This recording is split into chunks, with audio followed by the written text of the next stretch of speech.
আজকের এই প্রোগ্রামটা নরমাল কোনো প্রোগ্রাম না। সুদূর আমেরিকা থেকে প্রেমের টানে বাংলাদেশি তরুণীকে বিয়ে করতে চলে আসলো আমেরিকান ছেলে, আর আজকে তাদের হালদি সেরেমনি। আসসালামু আলাইকুম and hello everyone, this is me Liza. Welcome back to my page Liza and more. আজকে একটু একটু বৃষ্টি পড়ছিল আর আমরা রেডি হয়ে চলে যাচ্ছিলাম আমাদের ভেন্যুতে। আমার আগের ব্লগে দেখেছেন আমি ঢাকায় এসেছিলাম। আমি আসলে এই ডিফারেন্ট টাইপ অফ বিয়ের ইভেন্টটাতে জয়েন করার জন্যই শুধু জয়পুরহাট থেকে ঢাকাতে এসেছি, কারণ আমি ফর দ্য ফার্স্ট টাইম এরকম কোনো বিয়ের ইভেন্টে জয়েন করছি। অলরেডি আমি ভেন্যুতে চলে এসেছি, আর আজকের ভেন্যুটা হচ্ছে গুলশান ক্রাউন প্লাজাতে। আর আজকে ওনাদের হালদি সেরেমনি। আমার ছোট বোন ফাতেমা এন্ড রায়ানের আজকে হালদি সেরেমনি। যেহেতু বিদেশি জামাই অনেক ফর্মালিটিস আছে, তো বিদেশ থেকে আসার পরপরই আসলে ওনাদের কাবিনটা সম্পূর্ণ হয়েছে। আজকে হবে হালদি সেরেমনির প্রোগ্রামটা। মাশাআল্লাহ, ভেন্যু ডেকোরেশনটা এত সুন্দর হয়েছিল, একদম হলুদ কালারের গাঁদা ফুল দিয়ে, আর এই পাশে একটা ডেকোরেশন থিম ছিল। তো যাই হোক, আন্টি অলরেডি এখানে ছিল, তো আমি আন্টির সাথে দেখা করে নিচ্ছিলাম। আর আজকে হলুদে সবাই ব্লু কালার পরবে, সেটাই থিম ছিল। আমরা মোটামুটি সবাই ভেন্যুতে ছিলাম, কিন্তু বর বউ এখনো ভেন্যুতে নেই। আর এই পাশে হচ্ছে নাতাশা, তারপরে আন্টিরা ছবি উঠাচ্ছিল, আর আমি এই পাশে ফাঁকা পেয়ে একটু বসে বসে ফটোশুট করছিলাম আর কি। যেহেতু এখন কেউ নাই, এই সুযোগে একটু সুন্দর সুন্দর ছবি তুলে নিব। সবসময় তো হলুদের প্রোগ্রামে হলুদ কালারই শাড়ি পরি, তবে এখন কিন্তু অনেক ডিফারেন্ট ডিফারেন্ট কালার পরে, যেমন এবার আমরা সবাই ব্লু কালারের পরেছি। তো যাই হোক, দেখেন ভালোবাসাটা কতটুকু হলে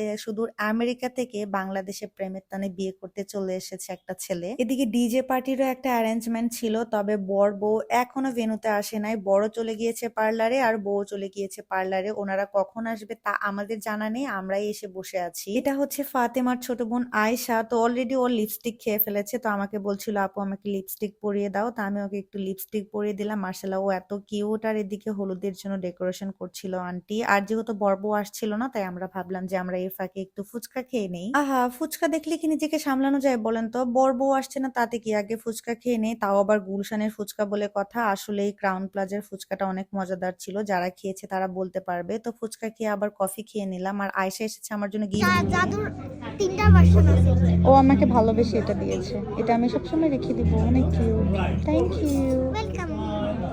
মাশাআল্লাহ, ও এত বেশি কিউট আর এত লক্ষ্মী একটা মেয়ে। আমাকে তো ওর অনেক পছন্দ। ওরা 5 ভাই বোনের ও একেবারে ছোট। তা আমি বসে বসে ওয়েট করছিলাম কখন বর আসবে। তো এর মাঝখানেই আমাদের ফরেনার আমেরিকান বর চলে এসেছে। যেহেতু ব্রাইড এখনো আসেনি, তাই ভাবলাম যে ব্রিটিশ জামাইয়ের সাথে একটু ছবি তুলি। আর জামাই তো এত বেশি খুশি ছিল, ভালোবাসার মানুষটাকে বিয়ে করার জন্য সুদূর আমেরিকা থেকে চলে এসেছে। তো এর মাঝখানে কিন্তু ব্রাইডও চলে আসলো, আর আমাকে ডাকছিল দোপাট্টা ধরার জন্য। মাশাআল্লাহ, ফাতিমাকে এত সুন্দর লাগছিল। তো এখন ব্রাইডের এন্ট্রি হবে। তো দুপাট্টাটা এত বড় ছিল, কে কোন দিক দিয়ে ধরবো সেটাই বুঝতে পারছিলাম না। তো আমি পিছনে ছিলাম, সামনে নাতাশা, আদর। তো এর মাঝখানে কিন্তু ব্রাইড কে পেয়ে বর এত বেশি খুশি, ভাই নিজের বউকে দেখে সে একদম পাগল হয়ে যাচ্ছে। বলে রাখি, সুদূর আমেরিকা থেকে খ্রিস্টান ধর্মের এই ছেলে ভালোবাসার টানে বাংলাদেশে এসে ইসলাম ধর্ম গ্রহণ করে আমাদের মেয়েকে বিয়ে করেছে। যাই হোক, বর তো তার বউকে দেখে এতটাই হ্যাপি ছিল, ওদের নাচানাচি দেখেই বুঝতে পেরেছেন। যেহেতু ওরা আসতে অনেক লেট করেছে, তাই ওরা আসার পর আমরা সবাই ডিনারের জন্য বসে গেলাম। ওরাও খাওয়া দাওয়া করে নিক, দেন আমরাও খাওয়া দাওয়া করে নিই, তারপরে আমরা বাকি প্রোগ্রামটা এনজয় করব। আর আজকের প্রোগ্রামের খাবারের মেনুতে ছিল বিরিয়ানি, কাবাব, ডিম কোরমা এন্ড সালাদ। অনেক মজা লেগেছিল এখানকার ডিমের কোরমাটা। সেই সাথে কিন্তু একটা পায়েস দিয়েছিল, এটা এত মজাদার ছিল। খাওয়া শেষ করে সবাই বর বউকে হলুদ লাগিয়ে দিচ্ছিল, তো আমিও চলে গেলাম একটু বর বউকে হলুদ লাগিয়ে দেওয়ার জন্য। তো সবাইকে অসংখ্য ধন্যবাদ আমার ফুল ভিডিওটি দেখার জন্য। নেক্সট কিন্তু চলে আসবে বিয়ের ভিডিও, বিয়েতে কি করেছিলাম। ততদিন পর্যন্ত ভালো থাকবেন। আল্লাহ হাফেজ, বাই।